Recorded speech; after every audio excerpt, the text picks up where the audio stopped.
Essa aqui é o segundo Sponge Stack sobre microserviços, então estou passando por uma série de tópicos relacionados ao tema. O primeiro foi sobre indepotência, tem o vídeo em algum lugar do Slack.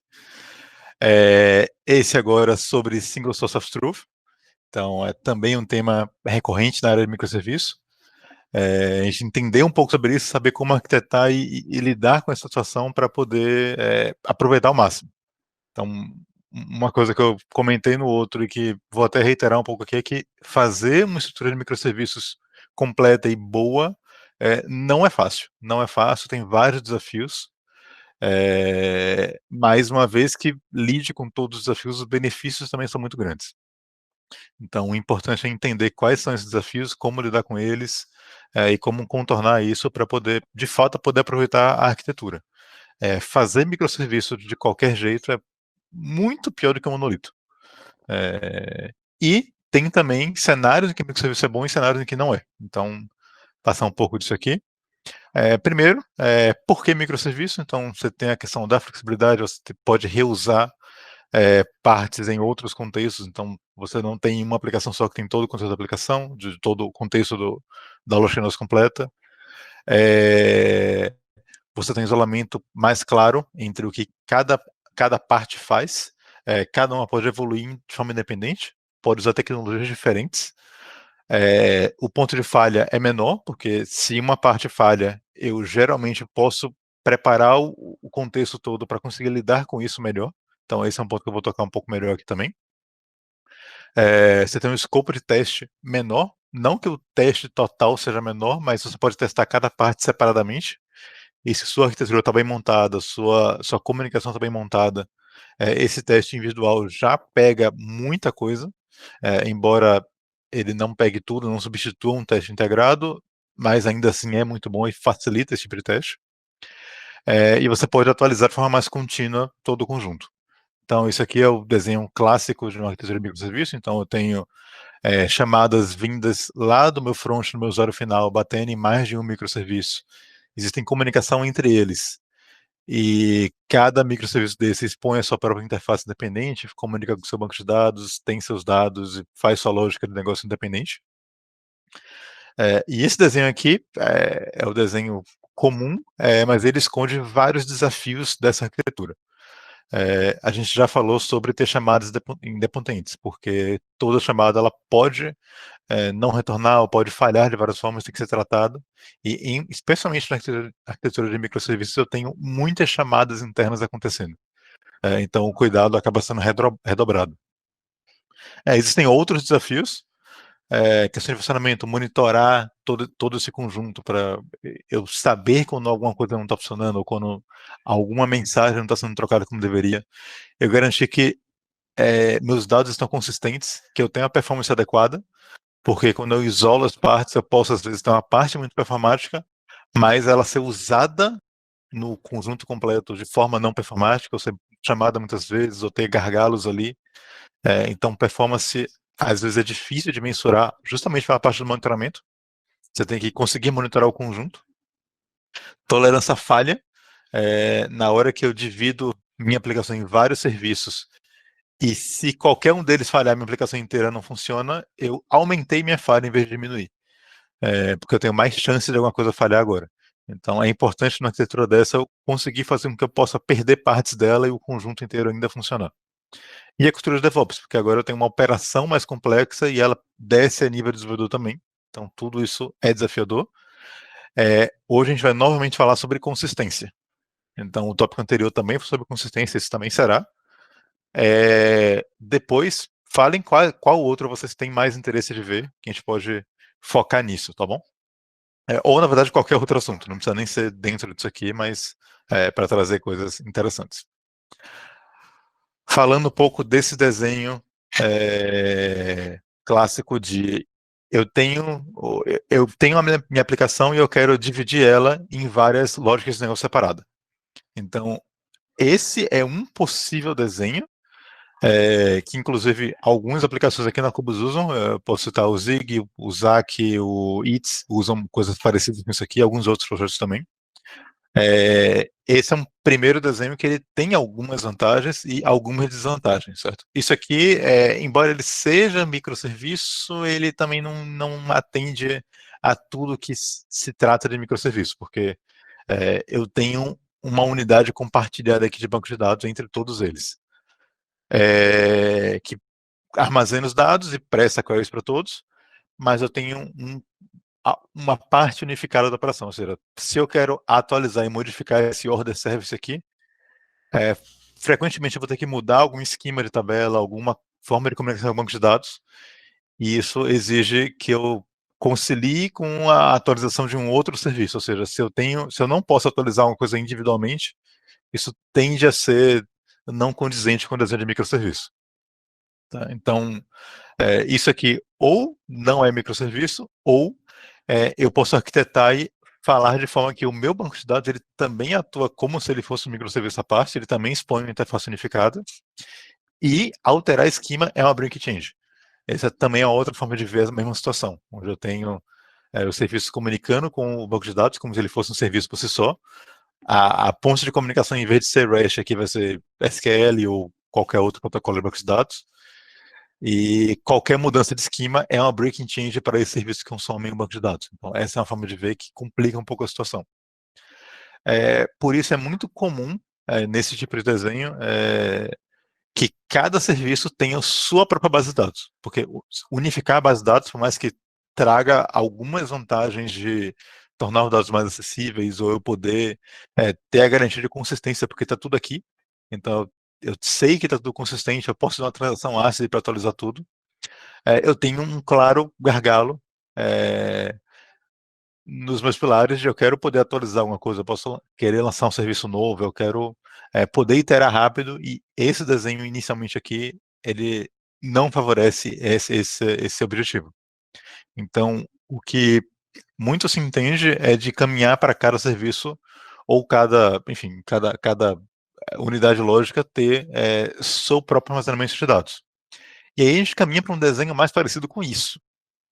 Isso é um desenho consideravelmente mais complicado, onde eu tenho várias aplicações, esses quadrados chapados, elas comunicam entre si de formas difíceis de monitorar, aí o outro tópico, enfim, é difícil saber todas as comunicações que estão acontecendo aqui, e cada uma tem uma ou mais bases de dados independentes, e bases especializadas. Então, para cada tipo de atuação, eu preciso ter uma base que seja muito específica para aquele tipo de dado, porque ele vai me dar a melhor performance, a melhor forma de armazenamento para aquilo ali, vai me permitir queries específicas para aquele tipo de dado.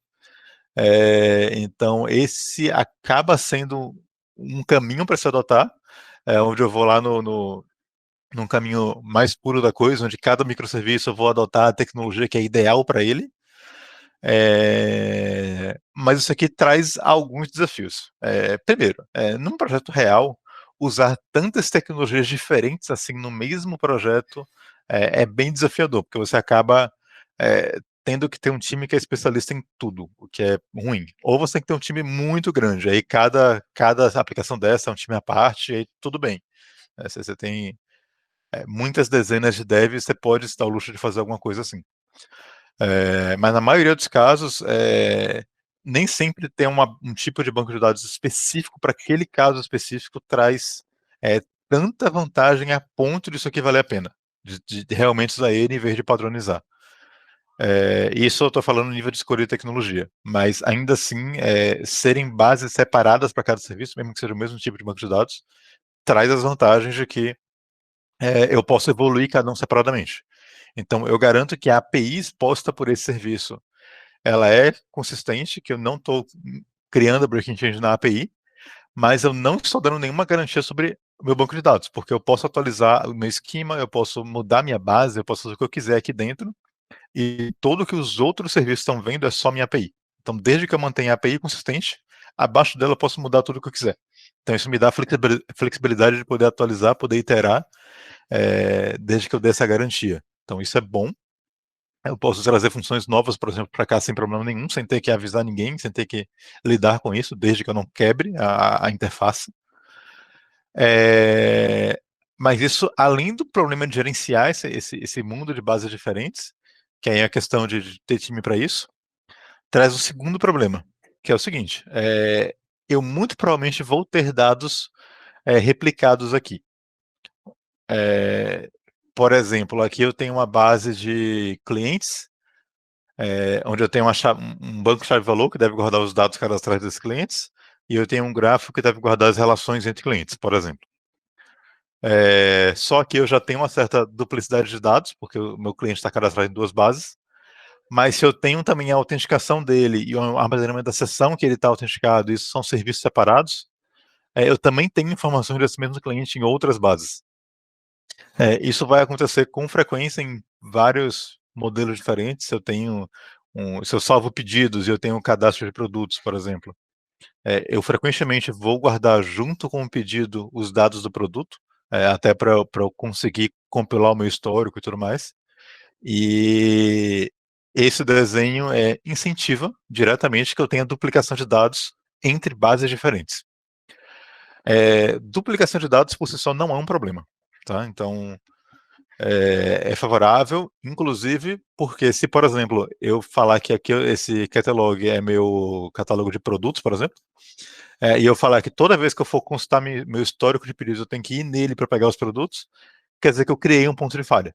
Se esse serviço de catálogo cair, todo o resto que depende dele não vai funcionar devidamente.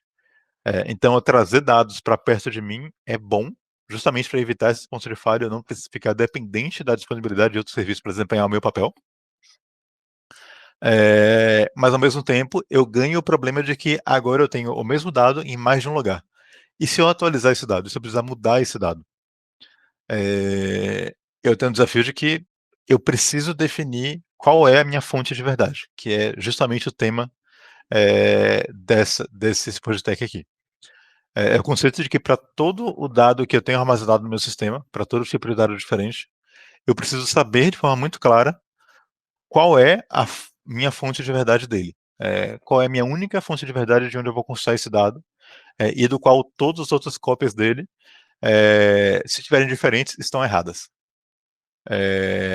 Isso me garante que, por exemplo, aqui no meu serviço de catálogo eu posso ter a minha lista de produtos, e com isso eu vou replicar os produtos para outros lugares, eu posso guardar junto aqui na detecção de fraude os produtos comprados, eu posso, enfim, guardar com os clientes os produtos mais recentes que ele comprou. Na busca, eu posso guardar isso indexado de forma de texto livre, tudo mais. Mas eu tenho que ter em mente que sempre que eu for alterar um produto, eu tenho que alterar aqui no catálogo, senão essa alteração não vale de nada, porque está errada. E eu preciso depois propagar essa alteração para os outros lugares. Eu não posso alterar em outro lugar depois aqui, porque o catálogo é minha fonte de verdade. E se eu falhar em propagar essa alteração para outros lugares, é interessante que eu tenha formas de obter essas alterações depois. Então, no meu serviço de busca, por exemplo, eu posso ter um serviço recorrente aqui para pegar a lista de produtos mais atualizada e substituir e aplicar em si próprio, para garantir que eu esteja com a versão mais atualizada da minha fonte de verdade, que é o meu catálogo de produtos. Então, você sempre tem que ter isso bem definido no seu desenho final, onde é a minha fonte de verdade. Não importa se você duplica o dado, isso é ok. E sempre que você tem replicações, lidar com o fato de que você vai precisar manter essas cópias consistentes com o original. Então, em um desenho de vários serviços assim, se você recebe uma atualização de produto e você quer atualizar no catálogo, você pode não conseguir aplicar essa atualização em todos os lugares, por conta de falha, a requisição pode ter falhado, o serviço de busca pode estar indisponível naquele momento e ficar disponível só depois, enfim, tem vários motivos que podem fazer isso falhar. Tem formas de lidar com isso, mas nesse cenário aqui você não precisa que o serviço de busca esteja o mais atualizado possível, então você pode tolerar que você não consiga atualizar ele, desde que você eventualmente puxe a informação mais correta para ele, certo? Então esse é um conceito importante. Eu quero passar aqui um outro desenho arquitetural que também se aproveita desse tipo de conceito, que é o baseado em eventos. Então, Gui, diga. como você sugere atualizar as suas outras fontes. Eu mudei o catálogo, por exemplo. E Uhum. aí eu tenho que atualizar todos os outros lugares que eu tenho a cópia disso, né? Que faz um sentido. Como você sugere fazer isso? Nesse desenho aqui, eu preciso ter que o serviço de busca, por exemplo, ele tenha algum serviço adicional junto a ele que faça essa atualização. Então, o busca vai fazer um pooling do catálogo para poder obter isso. Isso assumindo esse desenho aqui, onde os dados estão lá no catálogo, eu só tenho uma forma de consultar o catálogo final. Nesse outro que eu vou falar, que é baseado em eventos, eu tenho outras formas de fazer isso. Mas aqui eu tenho que fazer algum tipo de pooling no, no local de destino da informação, não no local de origem. Tá bom? Alguém quer perguntar algo sobre esse desenho aqui? Ok. Vou abrir para perguntas no final, de todo modo. O próximo modelo, esse aqui é um modelo baseado em eventos. Ele é um pouco diferente do que é comum de se ver nos sistemas. Então, ele traz um desenho onde o meu front, ele pode ou fazer comandos, que são coisas que alteram os meus dados, ou consultas, que são, enfim, consultas aos meus dados. Todo o comando nesse desenho aqui, ele vai ser enviado para um ou mais serviços que executam comandos. Esse serviço, aí eu posso ter mais de um, cada um voltado para um domínio ou algum conjunto da lógica. Ele vai validar que esse meu comando faz sentido, que está correto, que pode avançar. E ele vai, em vez de aplicar o meu comando, exatamente, CQRS, em vez de aplicar o meu comando e efetivar essa alteração, ele vai adicionar, vai criar um evento desse comando e armazenar no storage de eventos. E propagar esse storage de eventos adiante. Mas ele não vai executar o comando. Isso é bem importante. Então, os comandos podem ser algo como fazer um pedido, ou visualizar tal página, ou mudar o meu dado de perfil, dar like em alguma coisa, fazer uma postagem, deletar uma postagem, enfim, tudo isso são comandos. E eu guardo no meu histórico de eventos os comandos executados, solicitados, pura e simplesmente. Dado que ele passou pela validação aqui, eu sei que ele pode ser executado, mas ele está aqui salvo no storage de eventos. Esse storage ele é imutável e ele só recebe novos eventos seguindo uma linha temporal. Eu nunca posso alterar um evento anterior, eu nunca posso deletar um evento anterior, eu só incremento. E eu ainda não fiz a execução desse evento. E eu também não tenho os dados armazenados, ou seja, no modelo de postagens, eu não tenho aqui a lista de todas as postagens, por exemplo. E aí vem os serviços de consulta. Eu posso ter, por exemplo, um serviço de consulta de postagens, onde ele quer saber, eu quero listar as postagens disponíveis para eu ver, eu quero ver meu feed, por exemplo. O que esse serviço aqui faz é consumir todos os eventos desde o começo da história e ele salvar em sua própria base de dados quais são as postagens existentes. Ou seja, sempre que chega um evento de criação de postagem, ele vai entender, tal postagem foi criada, e vai armazenar a postagem criada aqui. E quando eu quero consultar a lista de postagens que existem, eu vou consultar dessa base intermediária, que é onde os eventos foram aplicados.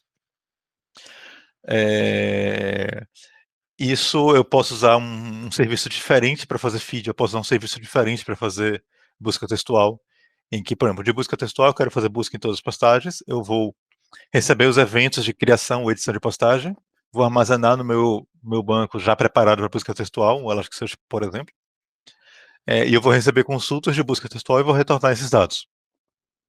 A grande sacada aqui é que todos esses bancos que estão sendo específicos para cada utilidade, eles não são fonte de verdade. A minha única fonte de verdade nesse sistema inteiro é o meu storage de eventos. Qualquer banco desse ele pode ser deletado, recriado vazio e receber novamente todos os eventos desde o início da história, e eu tenho essa estrutura de volta ativa funcionando bem. Então, esse desenho se aproveitar ao máximo do conceito de eu tenho uma única fonte de verdade, que são os eventos, que vem direto das ações do usuário, que eu não estou fazendo nenhum julgamento ainda de como eles estão sendo executados, e cada um pode receber para sair isso da sua forma específica. Inclusive, eu posso ter, por exemplo, alguma aplicação onde eu quero ter algum dado estatístico, algum relatório, onde eu posso salvar isso em memória, simplesmente. Aí eu recebo os eventos, processar eles em memória, ter o meu resultado em memória, disponibilizar para consulta, e se eu perder meus dados, eu repetir, reiniciar, reprocessar tudo, e eu estou de volta ativo. Então, algumas das estruturas que mais escalam, elas usam esse tipo de modelo aqui, porque ele é extremamente escalável. O meu processamento de escrita é meramente pegar um evento e salvar o evento, simples, direto. História de evento, como por exemplo o Kafka, é muito escalável. Eu tenho vários outros histórias de eventos, mas que costumam escalar muito bem, porque eles não precisam ter transações ácidas, de ter modelos de esquema complexos. Eles são meramente guardar o evento e persistir eventos, seguindo a linha temporal. E eu posso ter várias formas diferentes de consultar com suas peculiaridades diferentes. Eu posso escalar isso arbitrariamente, sem problema algum. Eu não preciso nem fazer consenso entre os mecanismos de leitura diferentes. Então, basicamente, todos são cache para efeitos práticos. Então, esse desenho aqui ele é extremamente escalável. Então, ele é muito bom, mas ele vem com um desafio também muito grande. Eu diria que os dois maiores desafios são que, primeiro, você está aguardando eventos numa estrutura imutável, então você tem que desenhar muito bem quais são os seus eventos, porque eles vão ficar com você para sempre. Então, conforme você evolui, você tem que saber reprocessar todos os eventos da história, então versionar seus eventos e saber lidar com eventos antigos sempre e trabalhar com isso. Você pode evoluir para fazer a migração da sua base de eventos, mas isso é tão louco que, enfim, não é o caminho normal de se fazer as coisas. E o segundo desafio, que Gouveia até comentou ali, beleza, eu enviei um comando aqui que adicionou um evento. Como é que eu sei o resultado disso? Ou seja, eu mandei um comando de fazer um pedido. Como é que agora eu sei que meu pedido foi feito? E a resposta é que você não tem um retorno de que seu comando foi executado. Você tem um retorno de que seu comando foi recebido. Só isso. Então, na hora que eu quero fazer um pedido, eu vou enviar o evento de fazer um pedido, eu posso receber de volta um identificador único daquele evento que eu fiz, e eu posso consultar, fazer uma query na minha tabela de meus pedidos, por exemplo, e verificar se aquele meu pedido já apareceu lá ou não. E se ele já tiver aparecido, eu pegar o status dele, por exemplo.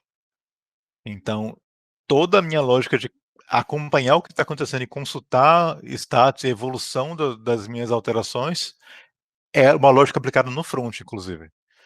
Eu não tenho chamadas síncronas aqui em lugar nenhum. Então, isso me impõe um desafio muito grande de desenho disso desde o começo, porque toda a mais pequena função de escrita que eu tenha é uma função assíncrona que eu vou enviar, vou receber um token de que ela vai ser executada e vou saber o que está acontecendo depois. Então, isso é um baita desafio aqui. Mas se você tem um nível de escala que faz sentido um desenho desse, é muito bom.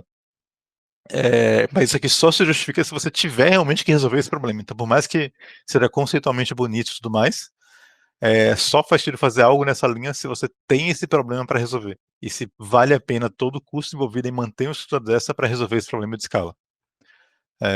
Mas é uma solução bem pondo dessa forma simplista, embora você tenha que cada parte aqui é extremamente complexa.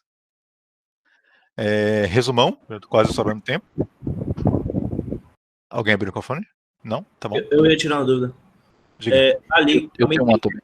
Dessa arquitetura também tem um custo todo que você falou, né? De processar toda a sua base de evento, né?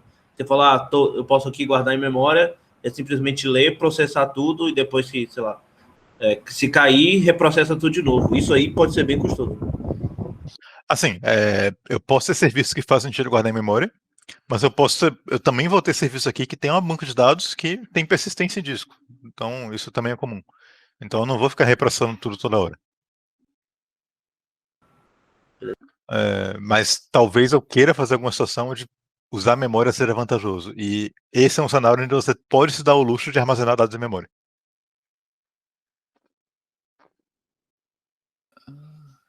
Acho que o Michel ia perguntar uma coisa ainda. Já terminei. Tá, vou lá. Tá. Minha dúvida é a seguinte. Tendo em vista um projeto e que o ecossistema dele é gigante, para uma arquitetura baseada em eventos, não necessariamente a gente vai utilizar ela para resolver todos os problemas, né? Porque existem coisas que não precisam ser assíncronos, podem e devem ser síncronos em algum caso.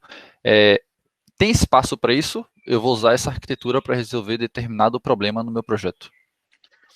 Definitivamente. Claro. Sim, sim. Essa arquitetura inteira, ela pode ser parte de um microserviço desse, que usa essa arquitetura por trás e expõe uma API que seja assíncrona, mas os outros não precisam fazer isso. Então, não quer dizer que minha aplicação inteira precisa usar essa mesma arquitetura. Entendi. Mas eu tenho que saber que, se eu tenho informação que está em outro lugar, a minha fonte de verdade é esse outro lugar, não é meu Event Store. Então, ainda sem saber qual é a fonte de cada informação. Massa. Bacana. E aí, só para resumir, replicar dados em mais de um serviço é normal, em mais de um banco é normal e faz parte de criar um microserviço. Então, ter réplicas é bom, você não precisa estar sempre sendo normalizado, inclusive, você sempre consultar cada informação em um microserviço diferente é ruim para sua tolerância à falha. Você vai ter uma tolerância à falha muito ruim se você for totalmente normalizado em uma estrutura de microserviço. Você também não precisa ter todos os seus dados unificados em uma única base. Isso é ruim para a tolerância à falha, então eles devem estar espalhados e cada qual perto do seu serviço onde ele é usado. E cada serviço deve ter autoridade sobre seus dados e poder fazer sua migração de esquema ou poder trocar sua base e evoluir com a sua maneira, desde que tenha uma API consistente e estável. Você tem que saber exatamente qual é a fonte de verdade de cada informação. Essa é a parte importante. Então, se você guarda uma cópia da informação, saiba que ela é uma cópia da informação, não é a fonte de verdade final. Tenha cuidado com caches e com conciliação. Então, cache é cache, você tem que saber invalidar cache ou saber que quando você está lendo dele, você pode estar lendo um dado desatualizado e muitas vezes ler um dado desatualizado é ok, desde que você saiba disso e você não use dessa forma. Então, por exemplo, eu posso ler um saldo de uma conta desatualizado para mostrar na tela, temporariamente, mas eu não posso ler um saldo desatualizado para processar uma transação. Então, é uma informação que, enfim, eu tenho que saber o que eu estou lendo e qual a fonte de fato. Eu tenho que tratar conciliação, então, se eu tenho um local desatualizado, eu tenho que manter ele atualizado e lidar com isso. Então, a conciliação em si, ela se torna mais fácil quando eu afirmo que esse lado aqui é a fonte de verdade e esse lado aqui é a cópia. Então, eu não preciso de fato conciliar dados, eu posso assumir, mas eu posso ter um misto de que alguns dados são verdades ali, outros dados são verdades aqui, e eu preciso lidar com isso. E eu posso trabalhar com arquitetura de eventos, isso é muito bom, mas isso também gera vários desafios. É difícil implementar dessa forma, embora as vantagens também sejam muito boas. Então, sempre que está indo para arquiteturas nesse sentido de microserviços ou trabalhar com múltiplas bases, com troca de informação entre partes diferentes, considerar que isso traz desafio de implementação e traz vantagens também. Tem que balancear se a vantagem compensa o desafio de implementação que tem a mais. Pode não ser vantagem usar uma arquitetura nesse formato. É isso. Obrigado a todos. Até a próxima.